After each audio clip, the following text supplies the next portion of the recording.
Yo, what's good, YouTube? This is Jay from TNJ, and welcome back to the Mariners franchise here on the channel.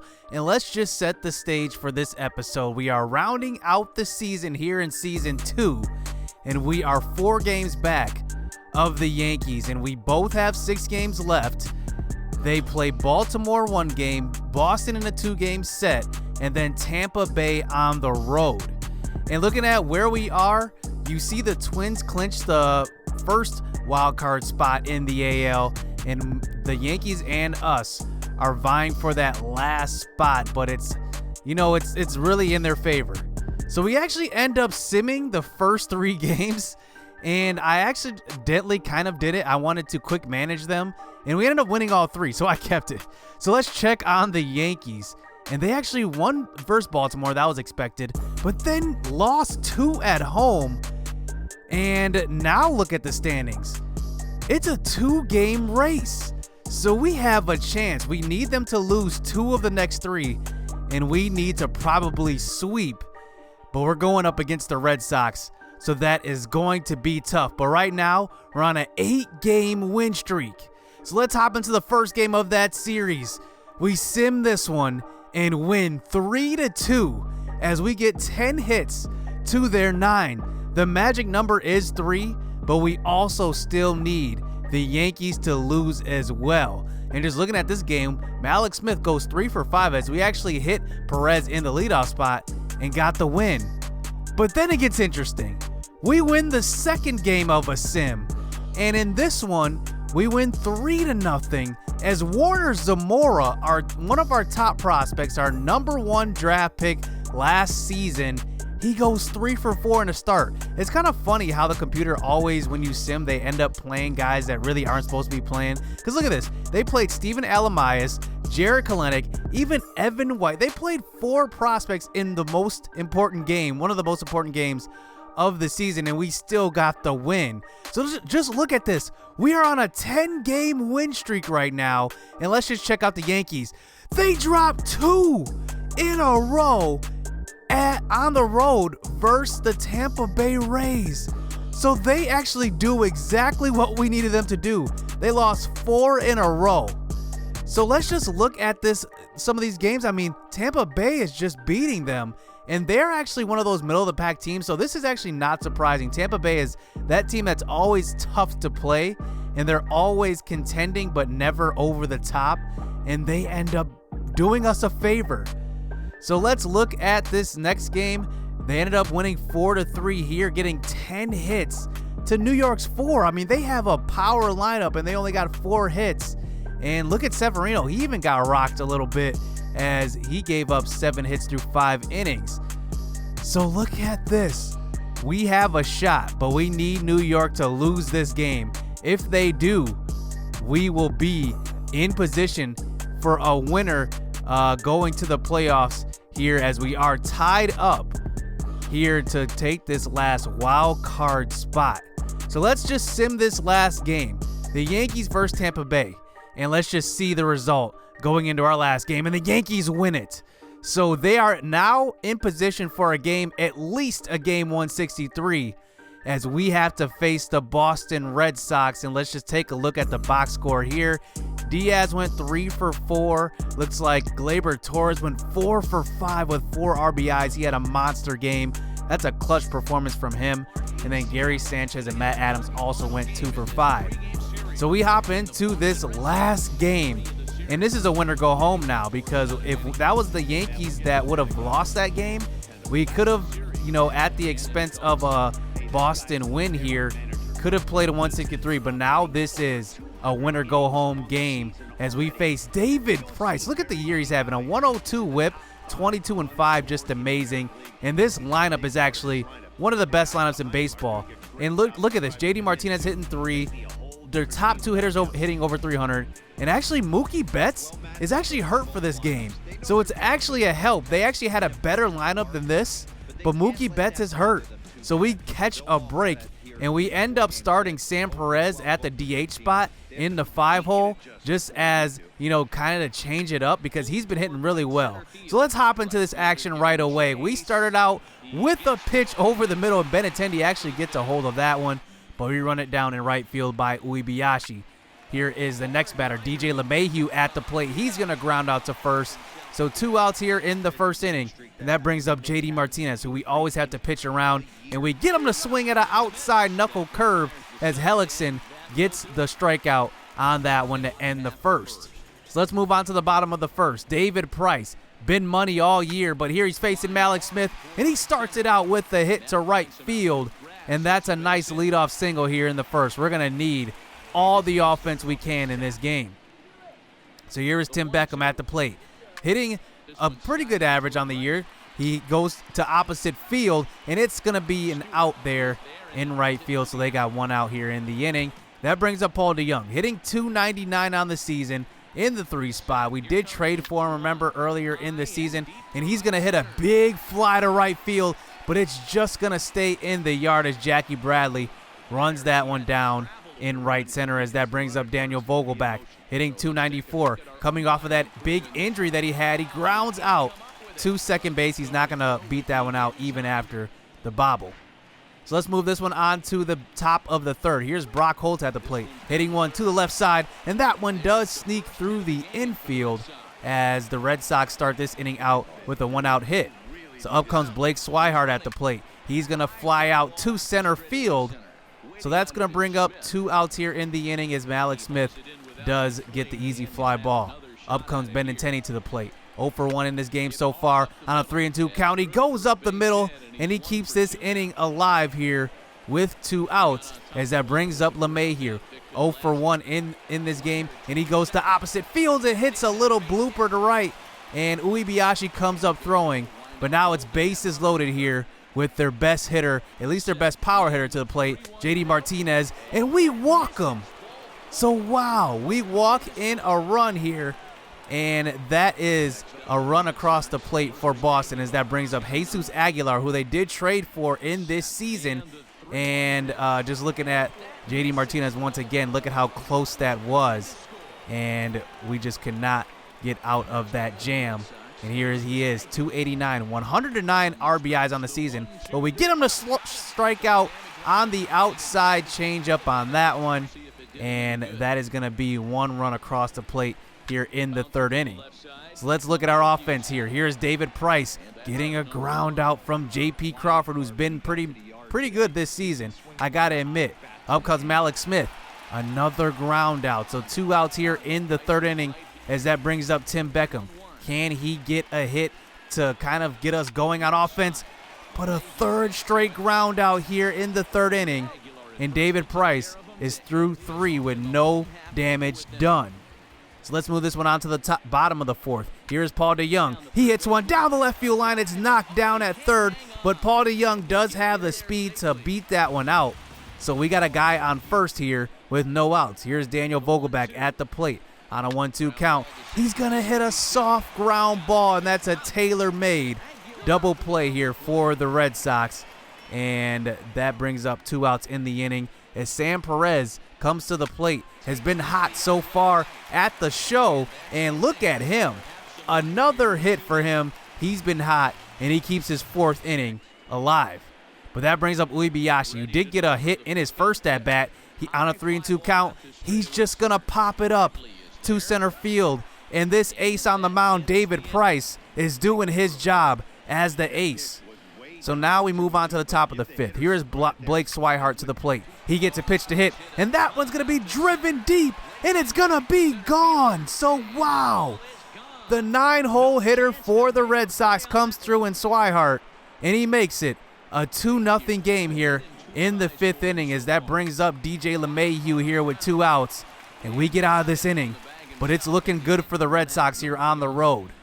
So now we move on to the top of the 6th. Here is Jesus Aguilar to the plate on a 3-2 count, and they've got tons of power in this lineup, and he goes the opposite field, and that's going to be his 110th home or RBI of the season, his 36th home run, and that makes it 3-0. As Jeremy Hellickson is actually not pitching bad at all versus this really dangerous lineup, but we do get through 6 innings with 3 runs given up. So let's move this one on to the bottom of the 6th. Here is Tim Beckham at the plate. He's continuing a great year. He hits one off the wall, but he's stretching it for 2, and it actually is going to be a bad throw to second base as Tim Beckham maybe gets a little lucky, but we got to be aggressive if we're making a push for the playoffs.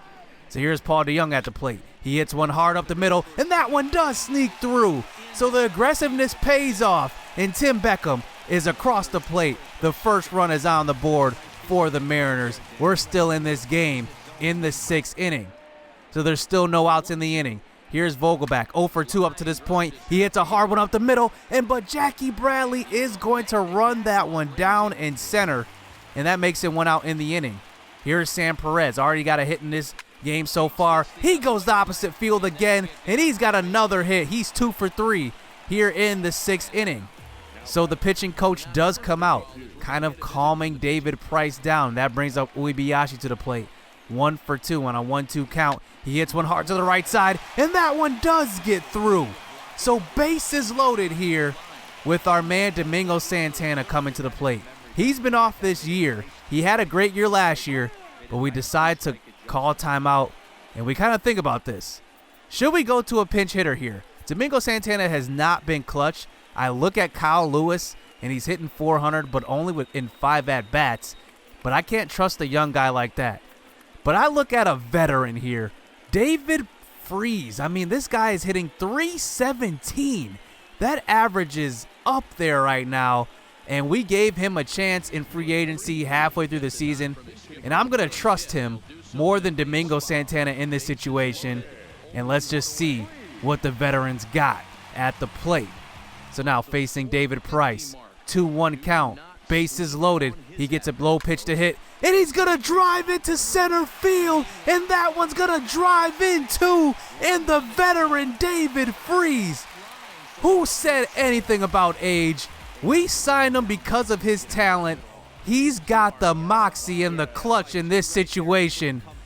Wow, what a drive in by the man David Freese, and maybe earns himself another contract going into next season, as the Boston Red Sox had to bring in Hector Velasquez out of the bullpen, not having a great year. And we do bring in Warner Zamora, one of our top prospects with some good speed at first base. So we do send him on the first pitch, and Omar Narvaez gets a great pitch. We probably should have watched that pitch just to let Warner Zamora steal a base and get guys in scoring position. But that brings up J.P. Crawford, who's hitting great versus right-handers, and he hits one up the middle, and that one is going to take the lead here in the 6th inning. A clutch single for J.P. Crawford. I've been saying this all year. He's the forgotten one in the lineup, but he comes through time and time again. So that brings up Malik Smith here at the top of the order, but he is going to ground out to Bogarts at short. But we take the lead. What a big 6th inning by this Mariners offense. So we decide to pull Hellickson and bring in our relief pitchers, one of our best ones. Here's Dylan Floro at the plate, facing DJ Stewart, but he starts it out with a leadoff walk. So that brings up Brock Holt here, not hitting the greatest, but somehow hits one to left field, and that one does drop down, and it bounces over Warner Zamora's head. And somehow the young prospect makes a mistake and overruns it, and it bounces over his head.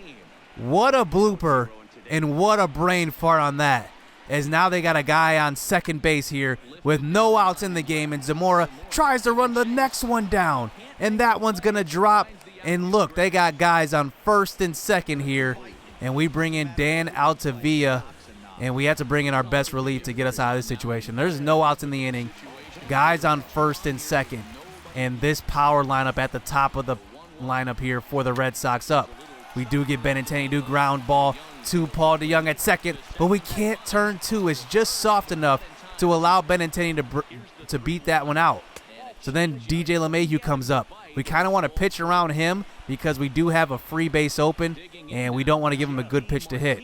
So here comes JD Martinez at the plate, 0 for 2 in this game on a 2-1 count. He gets a pitch over the middle, and wow, he takes that one out of the park. I can't believe it. This crowd is silenced And just take a look at where this pitch was supposed to be. You see that I had the ball over the middle of the plate. It's supposed to break to the outside. It just did not break enough. And look at this. We do get out of the inning, but that just puts a wrench here in that comeback in the 6th inning. But we still have 3 innings to go. Here is Paul DeJong starting it out, showing signs of life with the hit to center field. Up comes Vogelback, who has yet to get a hit in this game, but he hits a ground ball, and he's 0 for 4 in this game. So now we move on to the top of the 8th inning. Jackie Bradley at the plate. Dan Altavilla still on the mound, and he starts it out with the walk. So we bring in Marco Gonzalez. We got to bring in our best pitchers because we just need to win this game or our season is over. So that brings up Brock Holt, a lefty-on-lefty situation, and he hits one to left center, and this hit parade continues for the Red Sox as they get guys on 2nd and 3rd here in the 8th inning. So we decide to load up the bases here with 1 out in the inning, and that's going to bring up Andrew Benintendi with the bases loaded. A lefty-on-lefty matchup. It's favored in our favor, but Benintendi hits one down the left field line, and that one makes it all the way to the wall, and it's 10-4 in the 8th inning. This Red Sox lead is stretched to 6 runs. So we bring in Brandon Kinsler out of the bullpen for a righty versus righty matchup facing DJ LeMahieu. We just need an out. But here, DJ LeMahieu just continues to pour it on. It's 12-4 in the 8th inning, and the Red Sox just explode. And it's an 8-run lead. So now that brings up JD Martinez, and he does exactly what I needed 3 batters ago. Grounds out into the double play.